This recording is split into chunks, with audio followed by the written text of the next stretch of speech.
Hello, I'm Dawn Campbell, Volunteer Director at the IAPC&M, and today I'm with the very energetic Tony V of Masterclass, co-founder of Master Coach. Hey, thank you for having me. Really cool. Welcome. You're very welcome. Thank you for joining us. So I want to dive straight in because, as I said, there's lots of videos out there about Master Coach and the classes and the courses that you give, but we want to know about you. So just kick off by telling us, what was the last permanent paid employment that you had, and how did you become an entrepreneur? Okay, so that's a great question, and the answer is I have never been employed. Ah, okay. Ever, which is a bit unique. Fantastic. Yeah? It is unique. Yeah, so I was brought up in the world of tropical fish. So when I was 5 years old, I had my first aquarium. And when I was like 16, I actually went to do my A-levels. I'm hyper dyslexic. So doing exams was very difficult. I failed my 11 plus because I never filled in any of the documents. So I knew it hadn't been good. I was never going to pass. So I always say I come from Croydon in South London, and never ever did I have a chance of going to a great school. So I always say I went to the second worst school in Croydon. But, you know, I always go, look, you know, sometimes your biggest pains are your biggest gifts. So by going to this school, I always say I was the cleverest idiot they had. Yeah. And actually, it was really, really good. I did so well in that school. It was phenomenal. I actually even got 4 O-levels, which I wouldn't ever have dreamt I could get. And then I thought, you know, how could I get my A-levels? But I wanted to get paid for it. So I was very entrepreneurial from a very young age. I had a paper round when I was 10. Right. But you weren't allowed to have one till you were 13. Okay. So I found where you can get paid to do your A-levels, and that was by joining the police force. So at 16, I joined the police force, but I knew it wasn't right for me. Firstly, they gave me the uniforms, of which you had several, and then I chose to study sociology and the British Constitution. These are heavy subjects for someone. So they threw these books on my desk, which were big. And then on top of that, they threw, and you've got to learn the law, which actually is written in a sort of Victorian English, which I didn't even read easily. Anyway, I did really well, except on the academic studies. So I was sort of what you might call smart, but not clever. Yeah. Okay. And I think there's a lot of people out there who get, you know, streamed into, you know, things that are perhaps, you know, jobs that are low paid, stuff like that. But I had this sort of streak in me, as you say, that was entrepreneurial. And I just wanted to work with my dad. And my dad ran a business in the aquarium industry, which was where my love of fish came from. I always say, you know, when they say, you know, gardeners have green fingers, I was born with fish fingers. So, which was, you know, a bit of a fun way to think about it. Anyway, at 17, I said to my dad, I just want to work in your business, And I'd been literally brought up for it. And he let me work in a shop, which they just opened in 1969. And basically, 2 years later, my dad's business, you know, our business is sometimes going a bit of a downturn. His business went through a downturn, and it had all these divisions. And he said, we're going to have to sell the shop. And I said, you can't sell the shop. That's my job. You know, and in those days, I earned £40 a week. And for £40 a week, I had a brand new car and a house with a mortgage. Believe that, anyway, I managed to buy the shop off of him. And it was really not easy because I'd saved some money. I sold my house. I was never going to sell my car. But I was, you know, a man. Gotta get your priorities right. Yeah. And I managed to get half of the money he wanted. He wanted £5,000, which in today's money is about £100,000. Wow. So saying to a 9-year-old, you know, I've got to come up with £100,000 was a big ask. Anyway, I managed to come up with half of it, gave him that so he wouldn't sell it to anyone else. Yeah. And then I went to the bank, you know, went in the bank, and they just laughed at me because, you know, they're just going, look, you're 19, we need collateral. Anyway, that is something, again, we have to deal with in the coaching world. We have to deal with all of these types of things. And anyway, I thought the only thing I can do is ask the customers. So I asked the customers if they would lend me £2,500. So this takes a bit of courage and bravery. But what was incredible was that eventually one person said, I'll lend you the money. And my business, I can't tell you, it just took off. Once I was like, you know, instead of working with my dad, I was working for myself in the fullest sense. Yeah. Basically, honestly, it just went, you know, because I was so committed. I would say, look, even in the coaching world, we have to be consistently committed to excellence for ourselves and the service that we give and supply. And literally, my business went better and better and better. And I run that business for 30 odd years. And my oldest son now runs that business, and he's still got it, still in Croydon from all those days. You know, it's in a shopping centre, and all the other shops, except Sainsbury's, probably Marks and Spencer's, they're still there. But British Home Stores is not there. You know, we were directly over British Home Stores. So, you know, for a business to last that long is phenomenal, really. Yeah. And of course, how I got into coaching was I actually invented or developed a test when people used to come in the shop and say, look, the fish I bought from you last week is dead. And they sort of wanted to blame me somehow, you know, and obviously I was saying coaching world, nobody wants to be blamed. I often ask at our seminars, who here likes being blamed? No one ever puts their hands up, yeah? So I said, but look, here's the thing, you know, do we do blaming? And the truth is, we do, you know. So the world's built a bit around that. And so I didn't want to be blamed for the dead fish. So I developed a system, a testing system, which made me a bit like a fish doctor. So in coaching terms, we call this really getting a niche. Because look, all other fish shops just sold fish. When somebody had a sick fish, they said, you need to go and see that guy because he knows what he's doing. And that's how I became, and you can't go to the vet with your fish, can you? So they'd all come to me. And I started testing their water, solving all their problems. And my business just grew and grew and grew. And eventually I was approached by Business Link. And they said, look, you know, we hear about all these things you're doing. You know, would you like a consultant to help you? And this was in mid-90s, yeah? And anyway, I was very keen to expand my business. At one point, I had 4 shops. And I actually paid, and I think this is where, you know, it gives a lot of confidence to coaches. In the mid-90s, I paid £2,000 a day for a consultant, and they wanted me to buy 10 days. Now, with Business Link, because it was government sponsored, I only had to pay half. But I invested effectively £10,000 in myself. Yes, he was a consultant, but really, in many ways, he was a coach. And he was a real top player. He'd worked for some huge companies. And I'm obviously, you know, got my little business. And he helped me develop my water testing system so that I could sell it to other aquarium shops. And anyway, I managed to do it. He helped me do it. And we got it on the internet in the early days. And in the year 2000, Business Link said, we want to put you into this national competition for business, innovation and stuff, you know. And I'm going, I haven't really got time for that. But anyway, they entered me anyway. And then they came to me one day and said, look, you know, you're in the final and you need to go to, I think it was the Dorchester Hotel in Park Lane. And, you know, you need to get yourself a dinner jacket. I'm going, well, hold on, we live in Croydon. We don't have dinner jackets in Croydon.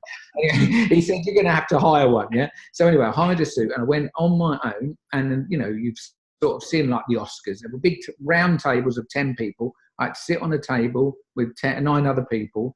And Trevor McDonald was the giving away the awards, and Bill Bailey, the comedian, was the sort of compere. I mean, there was hundreds and hundreds of people in the big ballroom in the Dorchester, and then it was a bit like the Oscars again. They had these nominations.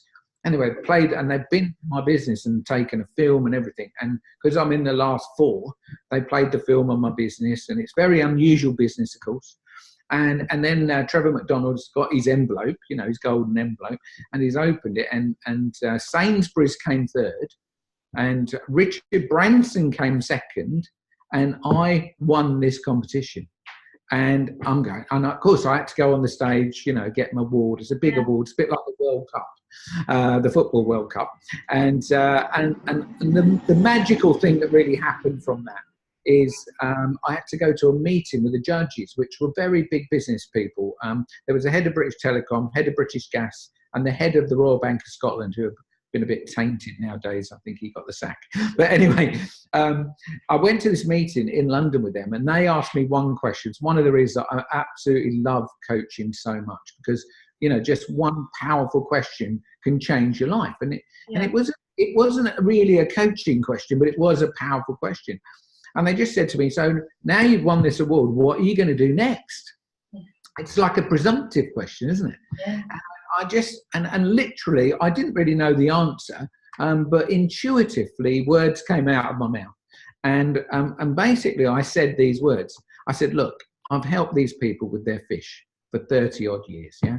And I love every moment. And I noticed that really, it's not the fish are the problem. There's nothing wrong with the fish. It's the people are the problem, yeah? And so I said, look, I think what I'd love to do is I'd love to help the people. Because I go around their house and not, you know, look at their fish tank sometimes. And I look at the house and I go, these people, they haven't got a clue what they're doing. Not just with the fish, but with their life. Yeah. And so I literally got started.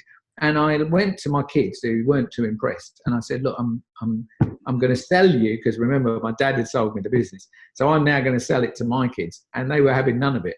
So in the end, I had to give it to them. But I did walk away and literally left them to it. Yeah. And my oldest son still runs it. My little son, there's 3 of them. My little son works he's created his own aquarium, more ponded business. And my middle son knows a lot about fish, but he actually doesn't work in the fish business. And I literally, this gave me the opportunity to walk away. And the first thing I did was to create a test, because the test was what gave me the opportunity to find out what they were doing that wasn't working. So I did this test, and the first person I tested was myself. I called it the happy test, and it was about finding out how happy you truly are. And so I tested myself and found that I was 54% happy. And this was a massive shock to me. And I thought, oh, wow, what would my life be like if I found out what was in the other 46%? Because, you know, the truth is most people are walking around without realizing they've got this sort of gap. So this was a bit of a foray into coaching without me really realizing it, because I'm elicited my own gap. So I thought, right, I'm going to test loads of people and see what I have. So I had a woman in America test 50 Americans just randomly in the street. I had a woman in Frankfurt do the same, 50 Germans. And I did 50 Croydon people who, well, the happiness level in Croydon's quite low anyway. But anyway, anyway, I got all these results together and collated them. And the actual, I mean, I got a lot of data, but the actual average was 55%.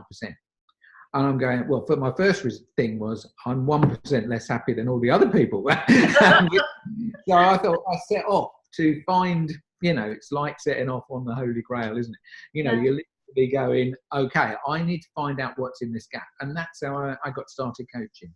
My first thing was to work on myself. I found personal development, and I was like an avid, I was just, you know, you could call it OCD a little bit, and I'm open to that. But I was, you know, absolutely committed. I was committed to having a better life. I actually was in a relationship, and I left my business, and I actually came out of the relationship because I realised I wasn't in it for the right reason. You know, this was not a loving relationship. It was just a convenience, yeah? And whilst the lady was very nice to me, I was very nice to her. It wasn't like a 10 out of 10 by miles, you know. That's why you were a 54%. Absolutely. And that was just one of the things, you know. My body was too big. I was out of balance. So everything wasn't right, you know. And so it took me a year. I thought, I'm going to take a year out and I'm going to work on myself. And what I did that was absolutely phenomenal, really, was to write down everything I did. Because it became like... I just felt it was worth recording. I hadn't intended to sell that or anything, but actually I created it into a book. And my realization was that actually the whole of your life is really about your energy. So I called the book, It's All Energy, From an Ordinary to an Extraordinary Life. Anyway, I had it professionally edited. And I said to this lady, because I'm dyslexic, this is not the easiest thing to do. So the editing was really crucial. And it's like a playbook, you know, it's like a workbook, and you work your way through it. There's 10 tools in there. Anyway, what I did was I never published it. I did say to the lady, you know, do you think this woman's got a house that's like a library? She's edited hundreds of books.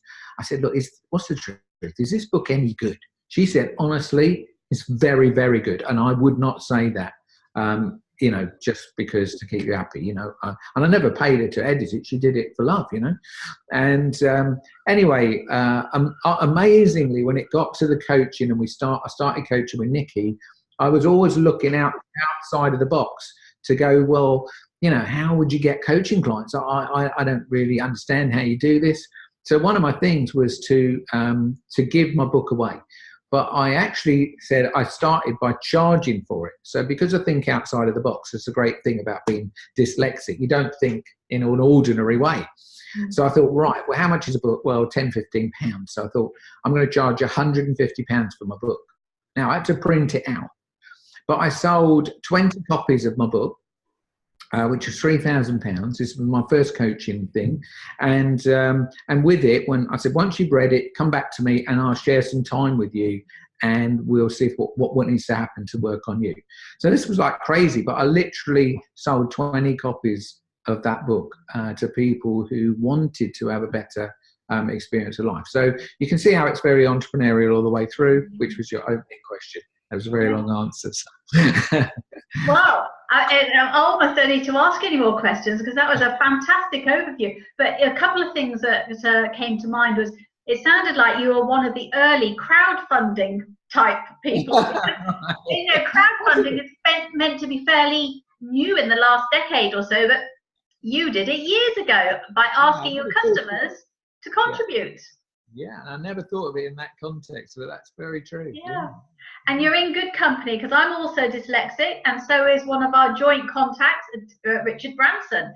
So I won an award that he did with the Virgin Atlantic and Sunday Times, I think it was, and went to his house and got a prize for best customer service. Wonderful. And it just goes to highlight how dyslexic people are very creative. They think outside the box. Absolutely. And it doesn't hold them back. If anything, it kind of propels them.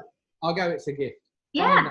Birmingham, in Birmingham, I'm not really from there, but we live in Birmingham because we're sort of carers to Nikki's mum, who's 92. Okay. And they built a brand new library. It cost £180 million. Now, Birmingham Council hasn't got any money, but they knocked the old one down. I go, does anybody read books from a library anymore? You know, we've all got a computer. Why have we, I mean, it's an iconic building. It's absolutely beautiful. Yeah. Anyway, when it opened, I thought, we're going to go in. And I've gone in and there are hundreds of bookshelves with no books. It's like they've paid for the building, but they haven't bought the books, you know. Anyway, I'm not saying there's no books because there was, but there was lots of empty spaces. And there's hundreds of people in there on computers. Yeah. So I'm going, why would you do this? Anyway, I've gone up the escalator with Nikki and I'm going, well, let me just have a look at a couple of books. And I've made a beeline to any old bookshelf and it was all about dyslexia.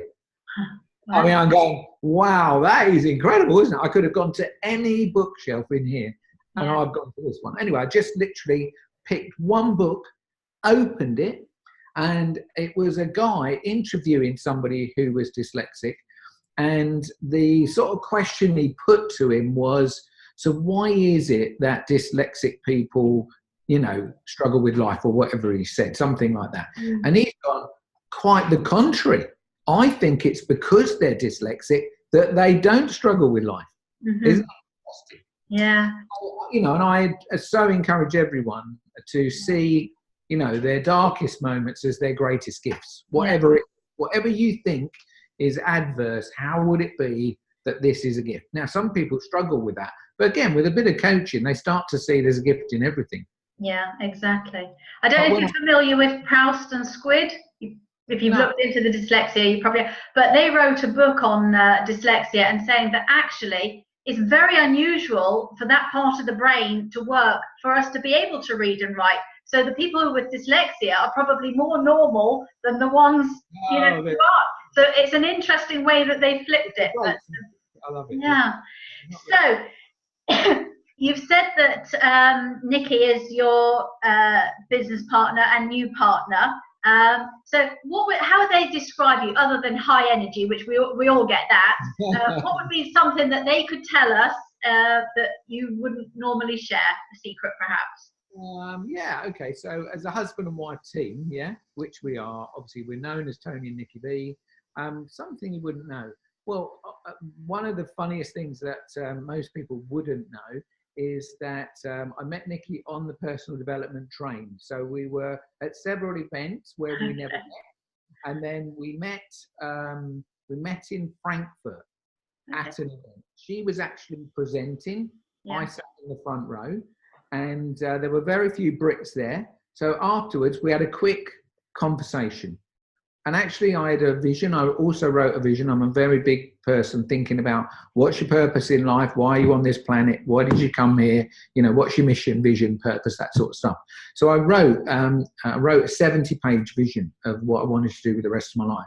And honestly, I believe that's part of what energizes me, because I absolutely am clear, certain, I know why I'm here, I know where I'm going. So I don't get drawn off, yeah? Yeah. Anyway, we had this 5-minute meeting, and then we met again in London for a few minutes, just by chance, at a personal development event. There was thousands of people there. We just happened to stand next to each other. Oh, okay, it's you again, yeah? And then she said to me at that place, am I going to this event in Kuala Lumpur? And I said, yes, I am. And she said to me, and she said, I have no clue why she said this. She said, it was common in personal development, but she said, I would never say this to a guy. She said, do you want to share a room? So I, of course, said yes. But then it was like quite a long way away. And before, I'm texting her to say, you know, like what hotel have you booked, or what room are we sharing? And then she started to palm me off on, well, you can stay in your own room if you want, you know. And I'm determined, you know, I'm not going to be doing that. So anyway, we go to Kuala Lumpur, and I met her at the airport. She didn't expect me to meet her. I just knew she was flying in from China. So I went to the airport for the whole day. The taxi man waited for me. And then, of course, she came through, and when we sort of sat one side of each of the taxi, and we don't really know each other that well. I've actually been to the hotel before. I've changed the room because it was not great, and I made sure we got a big suite, and so I had one room and she had the other room, yeah. And we shared the bathroom. Anyway, she loved it when we got there, and then we're on this event, and it was like the universe kept putting us together. Like, there are thousands of people on this event. I was in this team, she's in that team, but in her team, they kept going, well, where's Tony from London? They always used to call me Tony from London. She's going, well, I don't know where he is. He's on another team. And they're going, well, can you go and get him? Can you go and get him? You know, and then suddenly then people started saying, well, are you together? And we're going, well, no, we're not together. You know, we're just, you know. Anyway, then there was a break. And I said to her, look, after the break, there is going to be 2 or 3 hours of nothing to do. So do you want to go and have something to eat? So we've gone to the restaurant, and the restaurant was literally just opening. So we were like the first people in, and he sort of almost opened for us. And then I said to Nikki, this was my first question to her. I said, so what do you want to do with your life? And this is on September the 10th, yeah? And she said, well, I want to be married by Christmas. And I'm going, well, have you got anyone in mind? You know? And she said, well, no. I said, well, and then this is how I love coaching so much. I said to her, I said it, but I heard myself say these words. I am never getting married again because it caused me so much pain. So if you think about it, something in the past has caused me so much pain, I don't want to relive that in the future. So that's just your ego in action, yeah? Mm-hmm. But as I said it, you know, my personal development came out, and I actually thought to myself, supposing this is the woman I'm meant to get married to. Mm-hmm. So that's like such a paradigm shift, and it literally happened in seconds. And then over that weekend, there was another moment where we were doing fire walking, and which is great fun, isn't it? Anyway, we weren't on the same team, but when it came to being outside, we were like next to each other. Yeah, well, fancy meeting you here again, you know. Like, how did that work? We could have been anywhere, but no, we're literally standing. She's on one team, I'm on the next team. And then the team leader, who was running my team, I was the second in command at the time. She never turned up. So I had to take the lead role, which means walking on the fire first to test everything, make sure it's all safe. So I've walked and I've come back, and then it's all hell breaks loose because 5,000 people want to walk on this fire. And so I'm now in charge of seeing people across the fire. But I forgot to put my shoes back on. So I'm standing at the edge of the fire. She's doing her bit. She's doing the same job as me next to me, but on the next lane sort of thing. And of course, she's supposed to come back and she's got her shoes on. I forgot to put my shoes on in all the melee.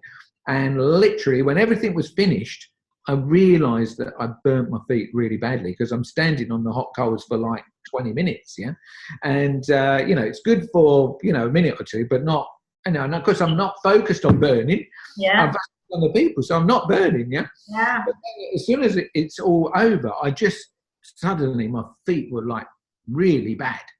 So I've gone and stood in a puddle and I called Nikki over to me and I said, look, you're never going to believe it, but I've burnt my feet really bad. Well, she laughed. She thought it was hilarious, yeah? And anyway, then she said, this was like the moment where we got together, really. I said, well, can you do something, Well, she's like a hypnotherapist, yeah? And so she started to talk to me in my ear quietly. And she says, as she talked in my ear, that there was something that made a connection. She said that I smelled really good, which is, if you think of your senses, she's got a very strong sense of smell. People always say, when we say that, what, you smell of burning, yeah? But actually, there's something about your pheromones and what have you. And she was just like, anyway, we literally got together and I just said, right, we're definitely getting married. You had a ring on your finger before you realised it. Yeah. So literally got married a month later. And how we got into coaching was just somebody came to our wedding and they said, will you come to Ireland? We went to Dublin. We've got 100 people at this event. Would you share how you got in such a great relationship? So that's how we literally got started. And we went to Dublin and we did this talk. We were rubbish at keeping time. We are much, much better nowadays. But we were supposed to speak for 3 hours. We spoke for 12 hours. And, people drifted off. But the 100 people, at the end of the 12 hours, which was midnight, we started at midday and we finished at midnight, there were still 20 people left. And what changed our world was 2 guys said to us, where could we learn more of this? So they all loved it. But we weren't really there thinking about coaching, selling coaching. We weren't. Anyway, words came out of my mouth. I said, oh, don't worry, you can come to our house for the weekend. And that's how our business started. They came for the weekend, but before they came, they kept saying, could we bring our friend? Could we bring this guy? And 12 people came to our house for the weekend. We never charged anyone. And they basically, we were going on an event. I remember it so well. It was like a bank holiday, which we're doing this on a bank holiday weekend, aren't we? So they came on a Friday and they were supposed to go home Sunday. They stayed in our house. So it was like 2 people to help us. There was us 2 and 12 others. So it was 16 people. We had a 4-bedroom house. They slept everywhere, but we made it an unbelievable experience. And we left on Monday. On Sunday night, they didn't want to go home. I always go, that's a good sign. If people don't want to go home, you're doing great. So I actually remember saying to them, look, you can stay tonight because it's Bank Holiday Monday, if you want. So they all stayed and we left and they got breakfast and let themselves out, put the key through the door. Now, when we came back, which was 2 weeks later, everyone had written a flip chart. Flip chart's my favourite friend. I'm a bit, call me old fashioned. I don't like PowerPoint much. I use it, but I prefer a flip chart. Yeah. Each taken a flip chart, written beautiful things on, stuck it all around our room. And on the table was, they'd had a bit of a whip round and there was £350 on the table with a note, when can we come again? And that was how we got started. It's such a fabulous, heartwarming story. I've never heard anything like it, Tony. It's crazy, isn't it? It's crazy. But that's why we encourage people to, look, just be yourself, be relaxed. There are people out there, if you do a talk, I know if you do a good talk and your focus is on them, not yourself, then roughly 10 or 20% of people in that room will want to have more time with you. So it's your job to then convert them into paying clients, you know, eventually, you know, we obviously created a relationship business. We took €1 million in 3 years from a completely flat start. We had just 100 email addresses of people who come to our house. We did 5 events like that. We never charged anybody. They kept giving us money. That's where I sold my books. And then, you know, we looked for, well, actually the neighbours complained. This is the truth. They complained that every month, you know, this was bedlam. The fifth time, 19 people came. So there was like, you know, us, the people helping us and all of that. So, and of course the parking, you know, we're in a residential area. Anyway, the neighbour complained, but I just said to Nikki, look, this is just, people love it so much. Why wouldn't we just, you know, I don't know, let's buy a hotel or I don't know, bed and breakfast. We're put out there to get that. And eventually what happened, it didn't take that long. We put the word out, and we had a PA at the time who was sort of looking for, you know, bed and breakfast. We went to see a hotel in Aylesbury, but it was loads of money and not really suitable. Bed and breakfast, still didn't find anything. Went to America, and we were at another event, and this woman ran over to me. We're in Washington, DC, and said to me, I hear you looking for a hotel. I said, yeah. She said, well, I've got a hotel and I need to sell it, and I need to sell it really, really quick. Would you buy it? I said, well, tell me about it. You know, where is it? She said, it's in Austria. It's Austria. I've heard of it. You know, people go skiing there. I've never been to Austria. It's sort of, you know, Nikki lives in Birmingham. I'm from London. I was thinking like the M40 corridor. I wasn't thinking any further than that. Yeah. Actually, you know, it's one of my greatest lessons was to realise that I said no. And I encourage people to not use the no word. You know, there are times when it's applicable, but let's just take the 80-20 rule. You know, if 80% of the time you say yes to everything and anything. I love the film The Yes Man. It's a great example. Yeah, Jim Carrey or whatever his name is. And I just go, look, it just changed his life, swapping no for yes. Yeah. So basically, we were on the plane on the way home from Washington, and I just realised that I'd said no just because it was in Austria. So I woke Nikki up. She was asleep. I said, we're going to Austria. So when we came back, I just got straight on the computer, and Ryanair flew from wherever we were to Salzburg, you know. Anyway, the woman met us in Salzburg. She said, if you can buy it today. And even then, even in my head, you know, I'm going, can you buy a hotel in a day? Because we go logical, you know, we just default to, you know, logicalness. Yeah. Anyway, I said, well, let's come and see it first. I said to Nikki in the back of the car, you know, it must be falling down, you know, it's too cheap. Must be a money pit. Yeah, and we get there, and it was unbelievable, and it was affordable. She lent us the money, and 6 weeks later we went there. We hadn't signed the documents or anything. She was very trusting, and my only question was, would people come to Austria? We've got 100 email addresses. That's all we've got.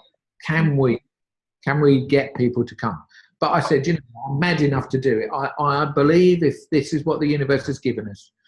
And there was a time where I was at a seminar, and they asked you to draw your vision. Well, I'm not a great artist, you know.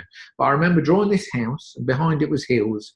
There was a river running through it. And in front of the house, I put a stick man and a stick woman. And that was one of my visions. And I remember going over the road to look at the hotel, and I just saw a vision. It was like, there's the house. I always go, there's the hills. There was the Alps in the background. There was a river running through it. And I was with Nikki, who was my stick lady, you know, whereas when I did it, I was on my own, you know. And I'm going, wow, that is really seriously crazy, you know. So anyway, we bit the bullet and went there, and literally in 3 years took €1 million. And then after 4.5 years, the recession hit. And, you know, we're great believers in cause and effect. So we don't blame the recession for it all, you know, because we did a couple of things that were mental. All right, it was my responsibility, nothing to do with Nikki. I spent £50,000, believe it or not, on a website.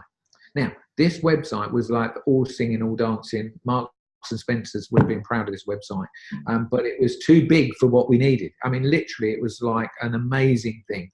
Yeah. But it just never generated any clients or any leads or any money. It was £50,000 down the drain, really. It looked great. It gave credibility. It definitely got us in the press. Because the press really, you know, they thought, wow, this looks very serious, which it was, you know. but we weren't prepared then. So I'd spent the money that, you know, perhaps would have saved us in those times. And also we very nearly got a TV show. So our focus, you know, this is why when you're in a coaching business, you need to keep your focus on your mission, your vision, because I got a bit drawn off. And when I got drawn off, it had a massive cost to it.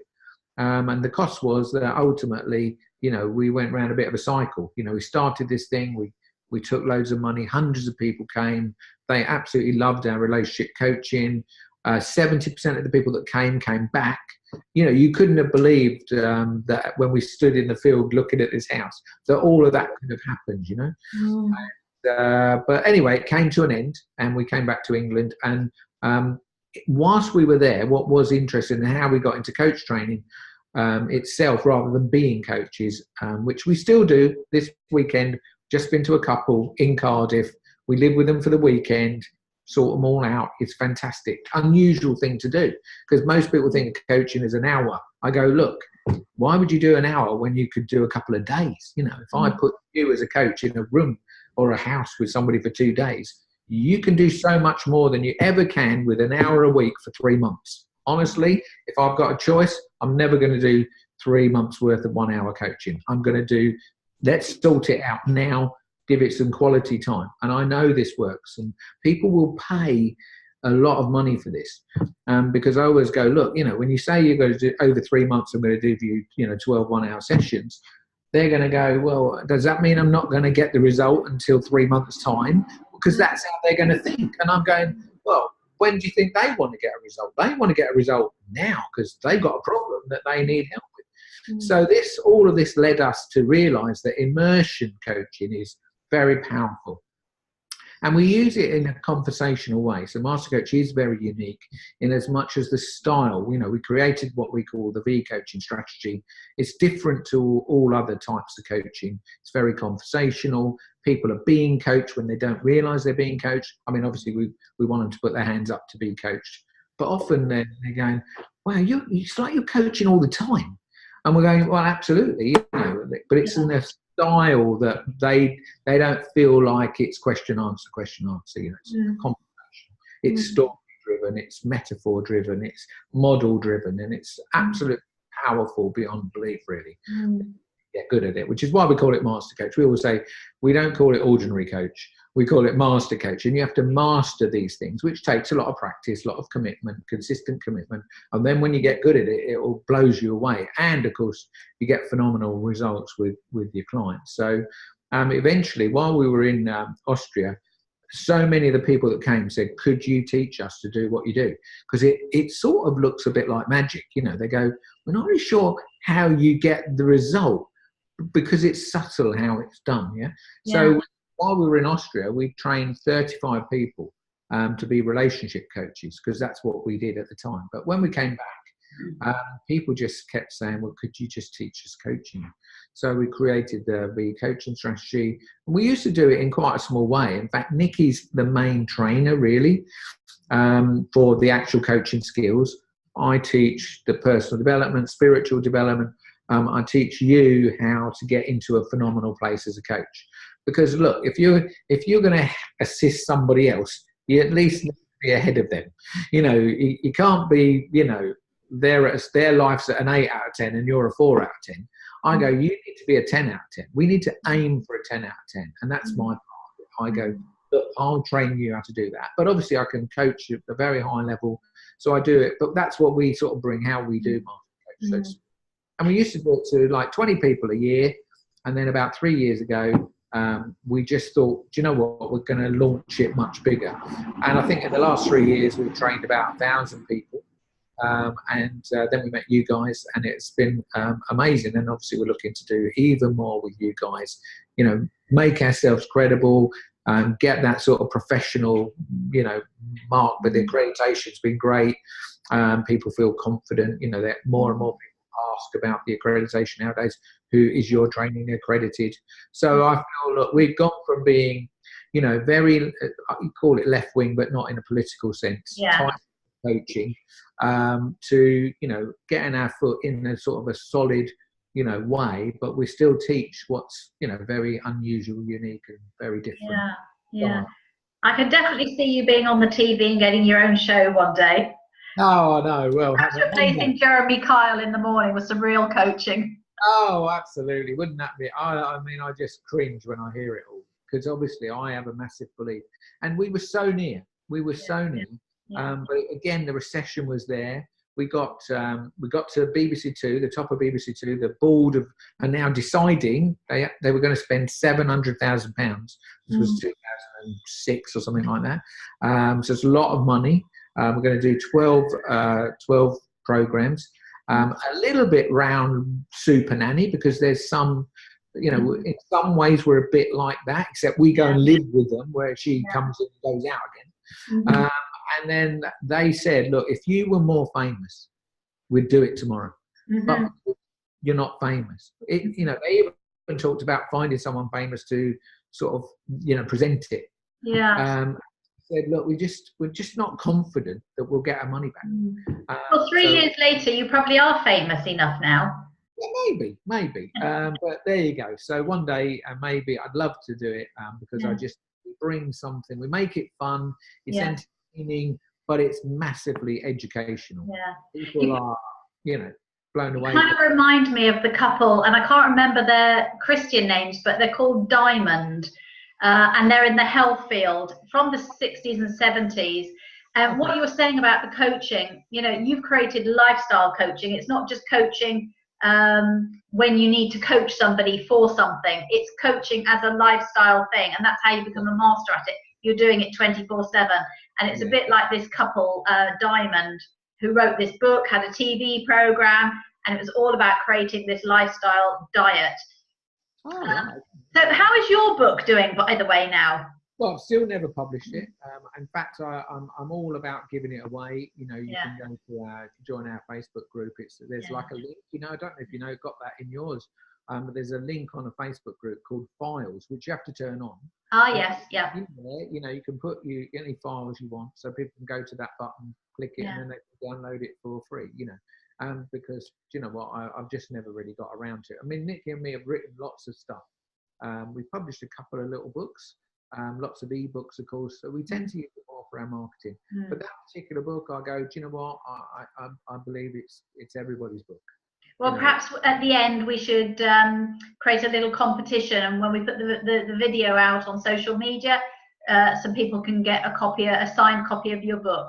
Of course. So when was the last time you took your happiness test then, Tony, and what did you score? Well, that's very interesting. So one of the things that happened when me and Nikki got together, I've said we're going to get married. This is literally hours after this is all firm for feet, and then like the next day or the day after, I had to go to the airport. I was going to another seminar completely different. Nikki stayed behind in Kuala Lumpur and did some charity work. And later on, we went back. In fact, we took Nick, our son, and we did this whole thing in Kuala Lumpur, which was amazing, helping a school for mentally and physically handicapped kids, teaching them, sort of stuff that we teach, coaching type stuff. And basically, I got to the airport because I'm going first, and we're all sort of saying goodbye. And we've gone from sitting each side of the taxi to we're now together. And I said, look, Nikki, look, just to be honest, before we get too involved in this, before we actually really seriously get together, I need you to take a test.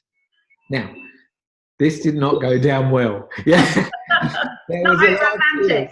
No, it was definitely very left brain male thing, going, look, I have done very badly in relationships, so I want to make sure this time that I've got it right. So she cried. But anyway, there are two tests that we did. We did the happy test. She scored 88, which was like the highest person I'd ever scored. And then, of course, she's been Nikki. She's gone, well, what do you score? So I said, I know, you asked me the questions, and I scored 88 as well, which this is about 2-3 years later, yeah? And so I'm going, wow. And that was like, how can two people that score the same? That's weird. The other thing that we did, which is it's not a test per se, but we do it in our relationship stuff, which is you ask yourself a lot of questions. So fill it all in. We call it the relationship check, because women don't like tests. So relationship check. So we're checking in to either find out how well we're doing, or whether this new relationships actually a win-win. It's all good, and you actually find out a lot about each other. So we did that later on, but we found out we were super compatible. Whereas in a previous relationship, I just realised that by not being totally honest, truthful, that's sort of how not really being integral. You can end up in relationships that don't work so well, and then you get stuck in them because So she passed the test, of course, with flying colours, and we got married, and it's been magical ever since. Really, that was how many years ago?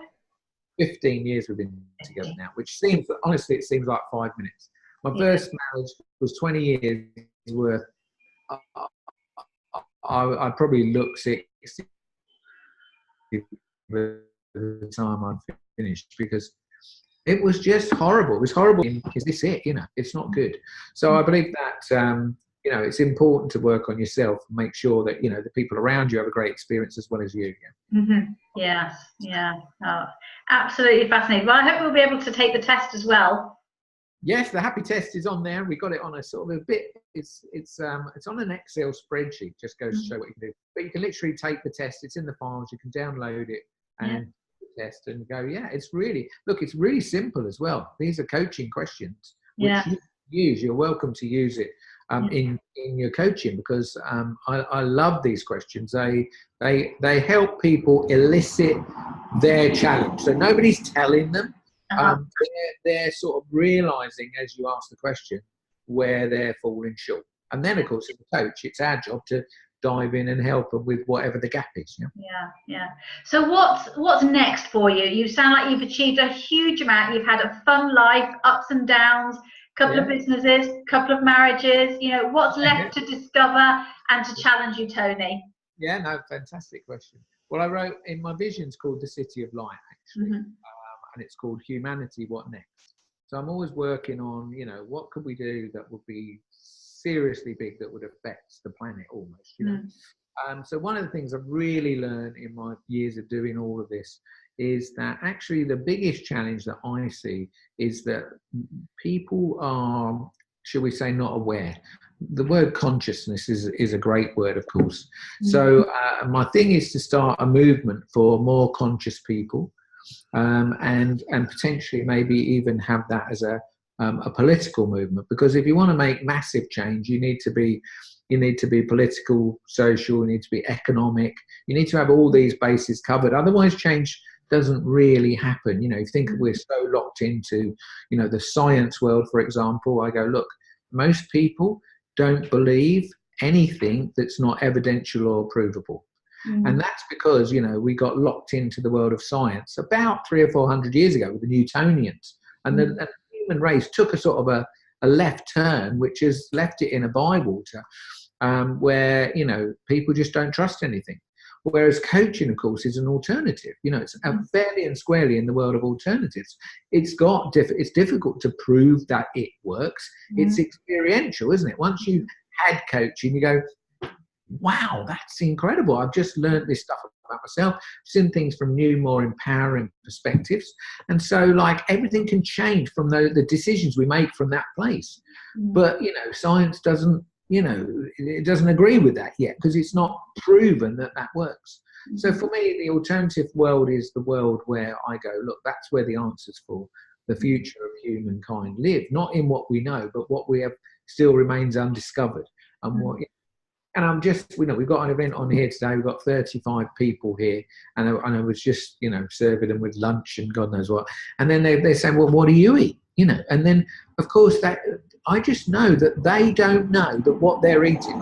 We're giving them coffee, and they're saying, don't you drink coffee? I said, no, I don't drink coffee. He says, why don't you drink coffee? I said, well, it's toxic.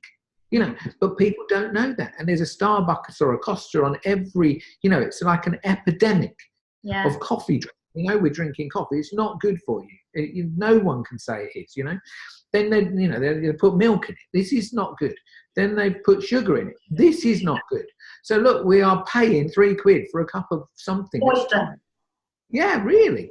And you go, okay, it may be tough to say it's poisonous, but it's an epidemic. It's very addictive. So people get into their, right, I've got to have 4 of these a day, and they spend all this money making themselves sick, when you go, wow. So, part of it is learning how to, live a better life, but you've got to do that inside, all of our coaching is about change inside. It's not about trying to control the outside world, because you can try that, but that doesn't work very well. So, if it's true, and it's funny, the Buddha, I see the Buddha there. One of my greatest lessons came with a Buddhist. Yeah? I love, there are moments in time where you have what I call a catalytic moment. And me and Nikki go to Thailand, I say regularly, to cleanse, yeah. And we've recently come back from our cleanse, and but the last time we went to see some Buddhist temples. I'm always fascinated by religion. How does it all work? And so I said to this guy, "Would you do us a bit of a tour?" So we went on a private tour of all these temples, yeah. And on the way back, I just saw this shop. Now, there's a lot of trinkets and things you can buy. But I saw this shop with these beautiful Buddhas and things, So I asked him to stop and went back in, and there was just beautiful Buddhas.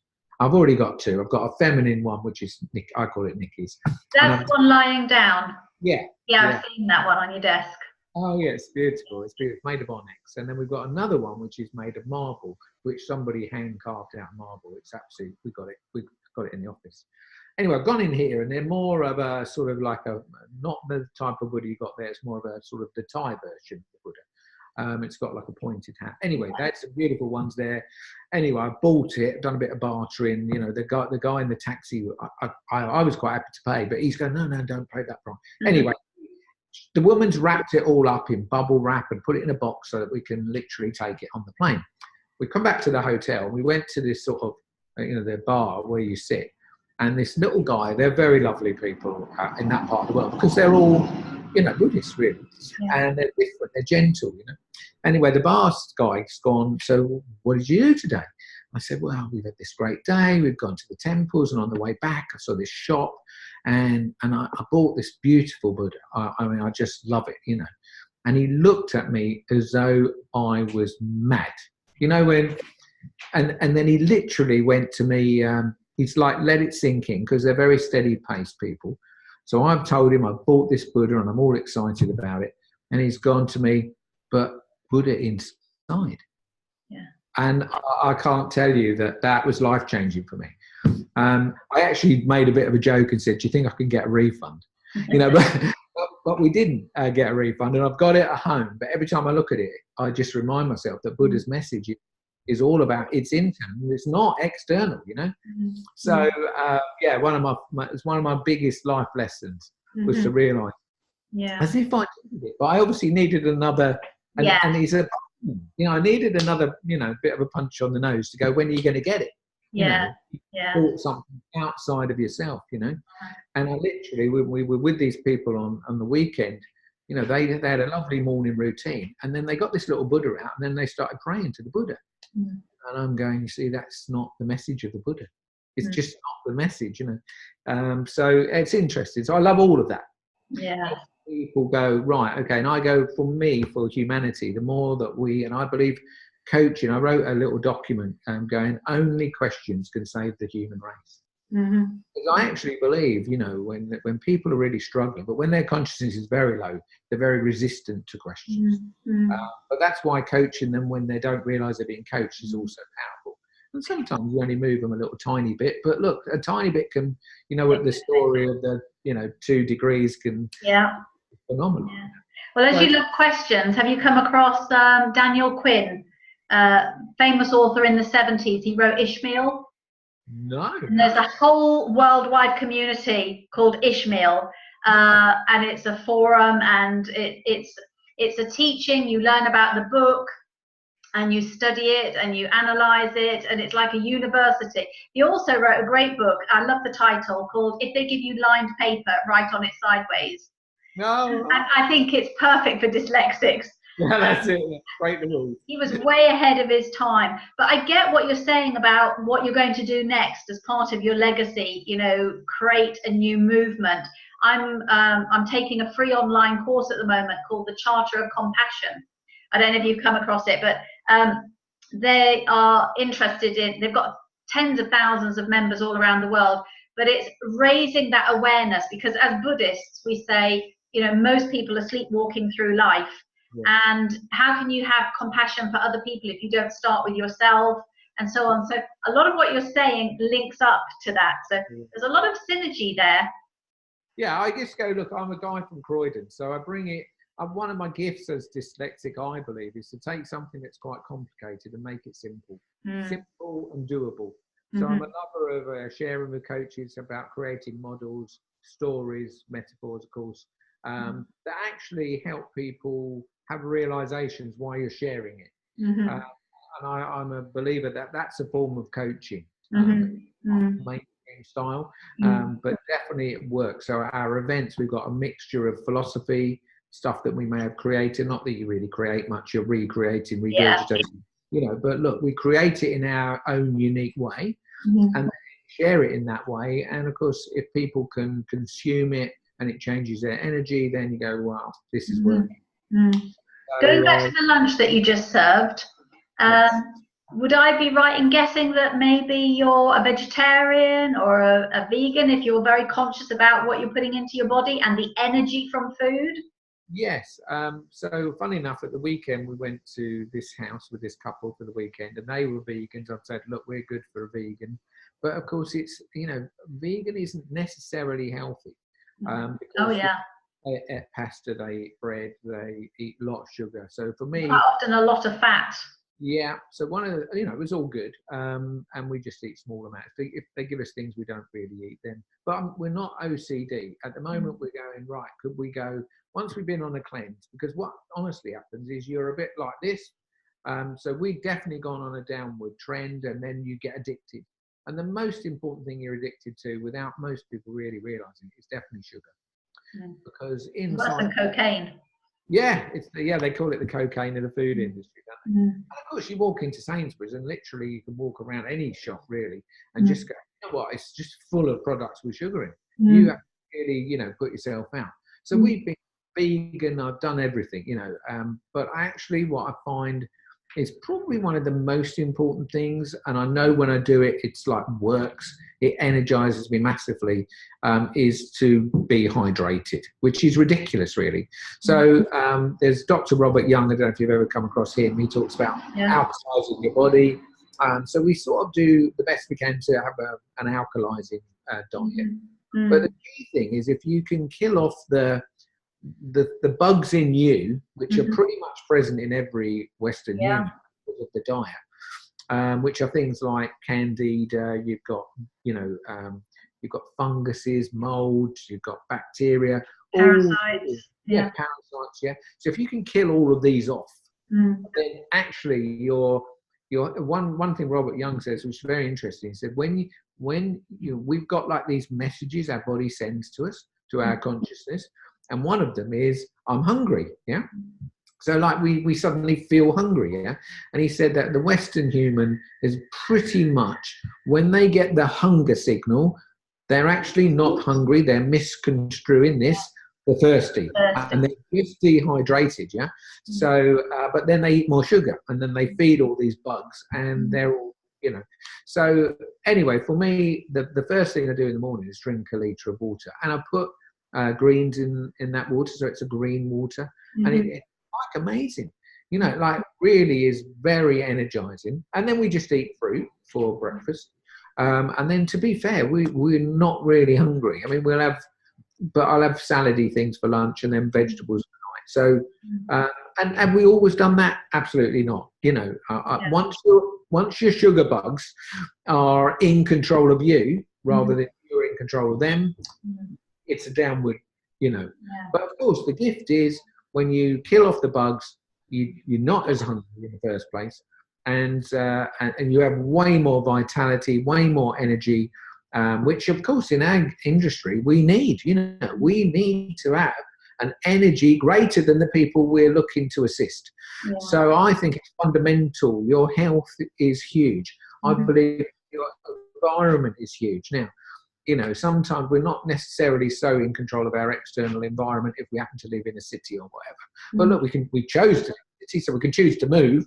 So I'm not saying you can't do anything about it, because the truth is we are free to move if we want. So you could choose to live in a healthier place. But if you do live in a city, I always go, look, you know, external environment supports you. So make sure that your house is got great energy. I go in so many houses, honestly, they're just a mess. So, you know, whatever you've created outside of you is pretty much what's going on inside. That's my belief.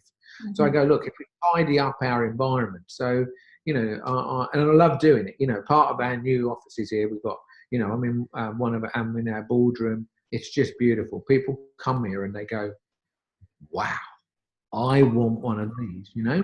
So, of course, when they come to learn here, and we've created a training room which holds 30, 40 people, and today's our very first event, and people are just going, this is unbelievable. How do you do that? You know, it's just me understand about environment. And of course, you know, if you make them feel amazing, what do they want? They want to come back for more. So whilst we're all trying to sell our coaching or whatever we're trying to do, I go, do you know what? Don't worry about selling your coaching. I mean, you do have to make the sale and you have to deliver at a very high level. But actually, if you give an unbelievable experience, unbelievable service, then people will want to come back for more. And of course, there's that lovely thing that happens is they go away and tell all their friends. Yeah. You know, literally how we built our coaching business in Austria. You know, with 100 email addresses. Actually, when we first marketed, because the only thing we'd ever done was the 5 free events.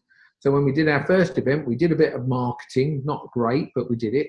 We sold our tickets for a very small amount of money, £300 each, and only 4 people came.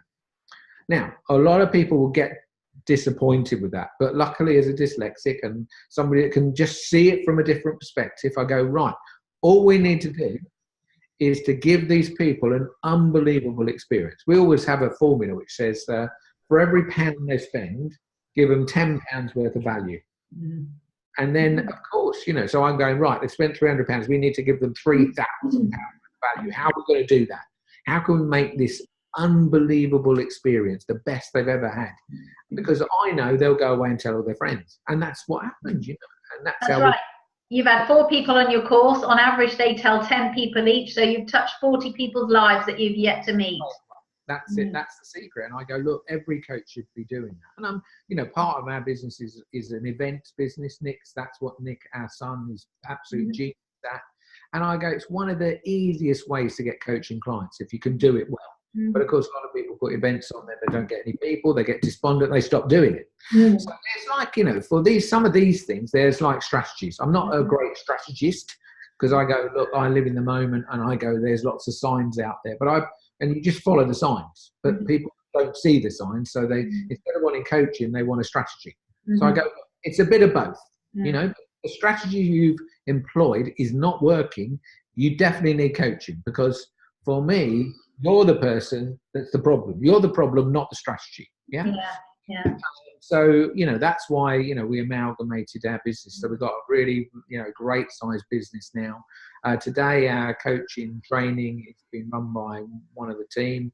And, you know, one of the most difficult things coaches suffer with is being able to actually get somebody interested in their coaching and take the money and put it in the bank. They can do the delivery. Sometimes they can get leads, but they're often not good at getting leads, but they're definitely not good at closing the sale, as we call it. Yeah. So part of our thing with coaching is, look, you need to learn all of this stuff. You know, be a great coach, but if you don't know how to get leads and you don't know how to put the money in the bank, you're never going to coach anyone. And your gift that you've got, the ability to coach people, is just going to go to waste. And you're going to Nikki always says you're going to end up, if you're not careful, getting a job in Tesco's. You know, none of us want, you know. So that's why Master Coach is, you know, we've expanded and expanded into going, right, coaches fall over on these things. They make fundamental errors. And they are massively fearful about the things they don't understand. Now, obviously, as coaches, we have to face those fears and, you know, get outside our comfort zone, do some things that, you know, perhaps are a bit different, you know, but that's how, if you feel sales is your most difficult thing, not that we use conversion as the word, but in effect, we're making a sale, you know, so many coaches feel that's a problem. And I'm going, we have to help the Master Coach solve that problem. So that's what we're doing, and it makes it very different, because coach training is one thing, you know, sales and marketing, completely different things, but we have to be good at all three. Yeah, we do. And I think when you said, you've got these fabulous offices and people talk about your energy and I want what you've got, well, it's about being authentic. It's not about learning to be a hard, cold salesperson, because if you're living that lifestyle, people will gravitate towards you. How did you do it? What did you do that made the difference? You tell them and you've got a client. Yeah. And there was no sale involved. No, not really. They buy from you. They make the decision to buy. You're not selling, So, we have things, but look, all of our sales strategies is based around using coaching questions. Yes. We are not selling. We are coaching these people, and then they choose to buy from us because we found out they've got a big need. We've made sure that we know what that need is, and then we marry up with that need, and we believe fervently that we can make a difference to these people. Otherwise, we don't want to take their money, because I know if we get someone we're not a good fit for, it's just difficult. It's difficult for them. It's difficult for us. Yes. So, making sure, but that's true with coaching too. You don't want to just take someone's money when you don't believe that, you can help them. Albeit I believe we have to have a high belief in our coaching ability at all times, And at Master Coach, we're always saying, look, we believe in niching, but niching is more for marketing. I believe that, whoever comes to you with whatever problem is a fantastic coach, a master of coaching. You should be able to help them. Something you got to do, we should assist them to get from where they are to, a better, more empowered place. So I'm a massive believer in coaching can change anything. But the niche thing is something that it just makes the marketing easier. It makes it leads where, when you put yourself out there as more of a life coach, this is more difficult to do. And, I see many coaches having to give up. And when they don't need to, they just need to learn the next set of skills beyond their coaching skills.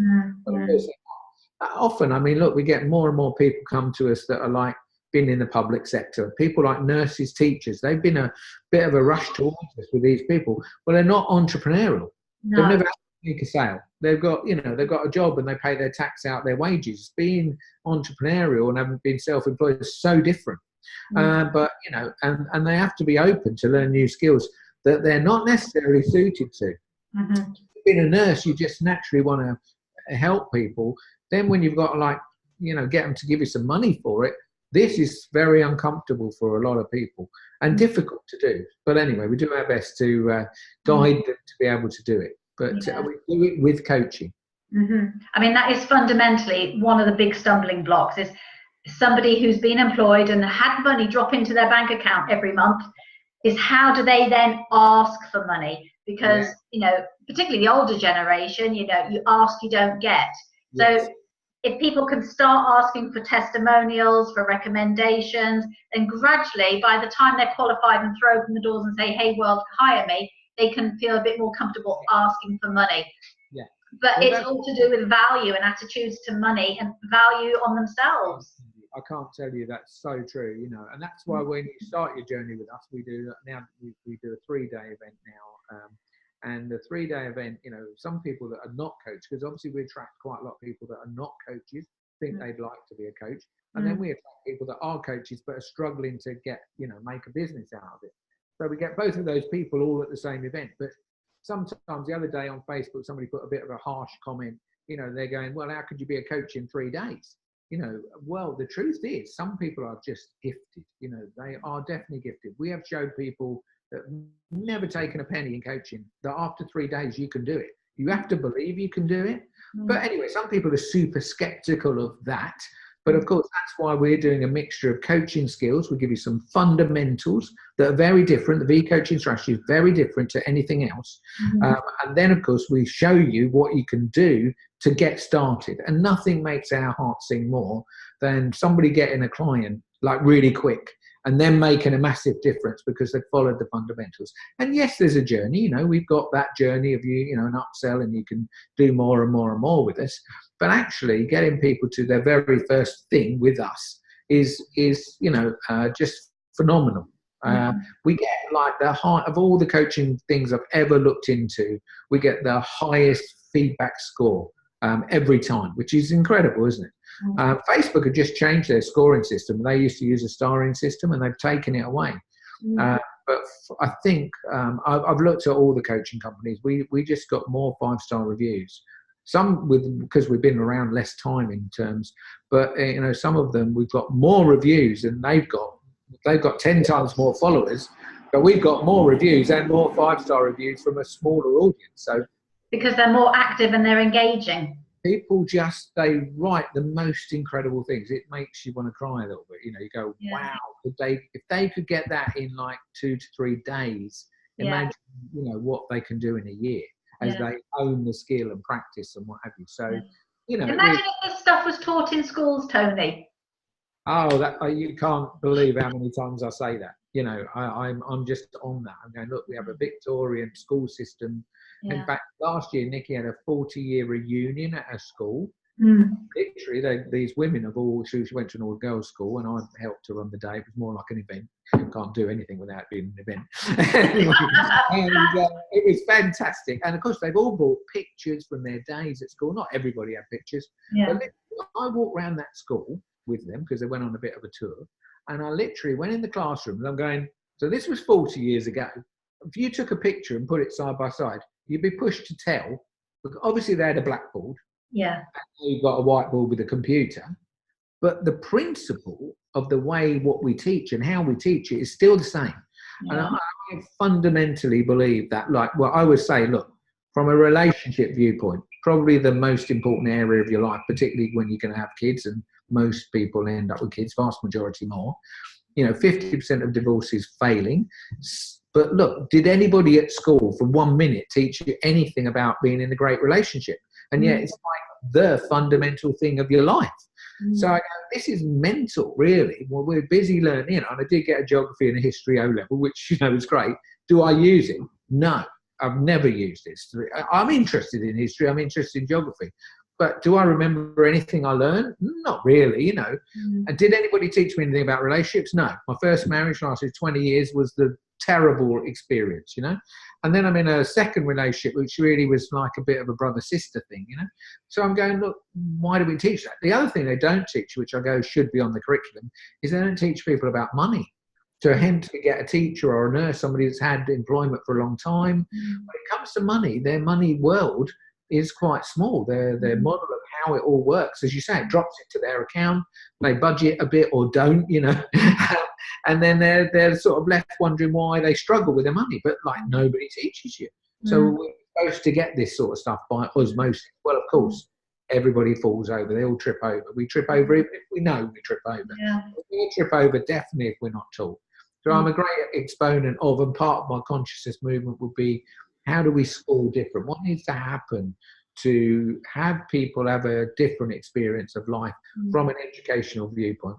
But look, it's never going to happen over 5 minutes. It's sort of a generational thing.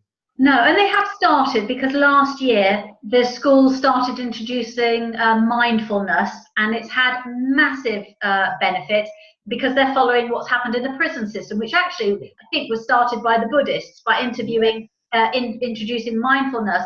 And it not only impacted on the prisoner, who felt calmer, but it meant that the prison wardens were safer, and it cascaded around the whole community, not least for when they were rehabilitated back into the community. So now it's happening in schools, and they just need to do much more of that, because it will save years of misery and pain and therapy, as you say, in the real world. I remember somebody said schools are just holding pens until we're old enough to go to school, leave school and go to work. But it doesn't prepare you in any great shape or form. Anyway, so I've studied it, my way, and it's interesting. I've studied lots of things, but seemingly quite different path, which is great. I go, there are so many paths, but they do all lead to Rome, as they say. Yeah. In the middle, I believe, is a better experience for humans, collectively and individually, of course. So that's very much, what Nikki and me are about. We're always, how can we what needs to happen for us to see if we can make it this one person that's in front of us today, or this collective of people. And it can look like all different things. So I've run the event today, but I've trained someone else, so he's sitting there right now. The speaker is, he's amazing. So, and we've pulled all these people together. So look, you don't always have to be the driver. You know, No. I'm as good to, you know, set up the speaker as I am to be a speaker. You know, Yeah. and I think, you know, we can be, look, if we put our attention to making a difference, the giving, you know, if we give rather than try and get, it's going to be, you're going to have a different experience. Yeah. Yes, and you're going to make a difference, you Yeah. know, to those around you and the people you Yeah, definitely create that rich, rewarding experience. So before the next coffee break, because I know the students will want to talk to you, because at the end of the day, they bought Tony and Nikki V's master coach class. So I don't want to keep you from the next break. Who, if regardless of dead or alive, who would you most like to have met, and what would you ask them? I always like those questions, but really many of the high conscious people, I'd be happy to sit with Nelson Mandela. Of course, the people in our world would say the same people. Gandhi, of course. I think Mother Teresa definitely is an amazing soul who was so in service, but got her message out. You know, I'd love to have met the Buddha or Krishna or Jesus. I mean, look how amazing would it be to be able to sit with, have a chat with them. Yeah, so I think any of the avatars, anybody, one of my favourites that's actually alive now, because they're all not alive, would be Bishop Desmond Tutu. I like him. The Dalai Lama, of course, he's interesting.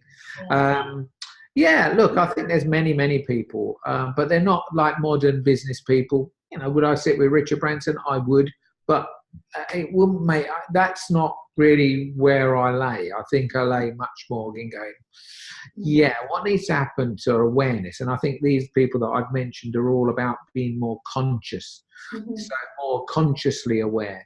And whereas business is business, and our thing is, can we run and demonstrate that you can run a conscious business? And I do believe, like you say, there's movement in the schools. There's definitely movement in business to be more conscious.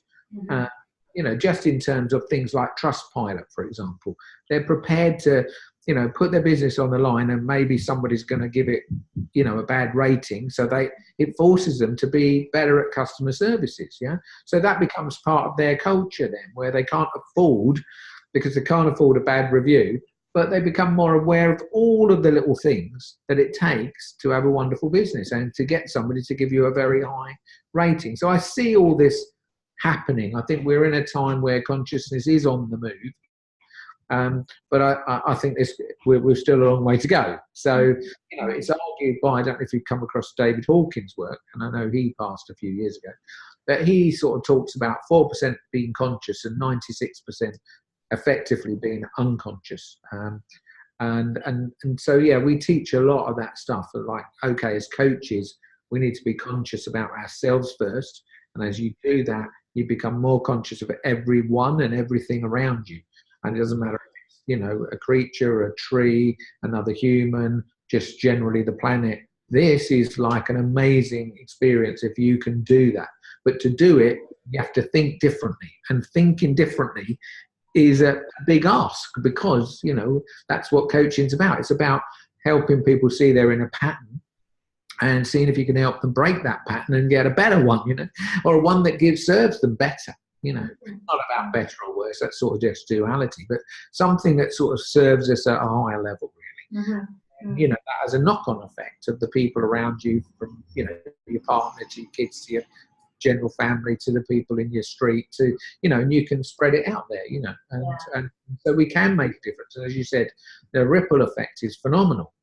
So that's why I'm such a fervent thing. So part of the vision is to train tens of thousands of coaches to be able to do this sort of stuff. So we've got 1,000 in 3 years, which isn't too bad from a bit of a slow start, you know. So I don't know, you know, where will it go next is hard to say, really. But yeah, we'll be working on it very consistently and very committedly. Yeah. Fantastic. Well, I could chat to you all afternoon, but as I say, I know the coffee break will be coming up. People will want you back and won't forgive me if I keep you. So just to wrap up, how will people, where is the best place for people to find out more about you and Nikki and what you've got planned next and how they can join you? Yeah, sure. Well, obviously, you can go to the Master Coach page. Now, we don't believe, we're not really website people. So we teach people to have a web page. which, you know, I have to put my hands up that we haven't really got the links on that page to you guys yet, but we will get that sorted next time. So it's a page which really gives away some free stuff. So there is a document on there which you can download for free. It's if you go to mastercoach, as it sounds, .co. So we're not .com and we're not a .co.uk, it's just .co. So it's a bit unusual, it's easy to remember. And then just, you know, have a little browse, download the thing. That way you get into our system and we'll send you more stuff. We'll send you some videos of me and Nikki. We do our best not to try and sell you something. What we're looking for is for you to see if you feel there's a connection with us. If you feel connected to us, then, you know, come and join us. You can press events, you can buy tickets, but importantly, you can talk to our people. We have a lovely lady who's sort of the main person you like to talk to is called Melody. She's done all of our courses. She's so lovely. She uses it every day to become a better human herself. She's just a perfect, you know, as I say, look, our thing is we're not trying to sell to you, but you know, if you come on the Tony and Nikki journey on Master Coach, we'll do our absolute best to serve you at the highest level. Lovely. Well, it's been an absolute pleasure. As I said, I could spend all afternoon with you, so perhaps we'll have to have a part 2 video sometime. Yeah, absolutely. Once I've taken your happiness test and read your book. Yeah, absolutely. Download from Facebook. And I think you're going to have Nikki on as well, so Nikki's hopefully going to give you some great value as well. So yeah, 2 sides of the same coin, maybe. Sorry. 2 sides of the same coin. The masculine and the feminine. Yeah, the yin and the yang. Well, thank you so much for having me, letting me share my stories. It's, you know, it's a joy to do it, and yeah, really appreciate your effort and help. Thank you for sharing. It's been an absolute joy. Thank you. Awesome. Enjoy the rest of your afternoon. Bye. Bye.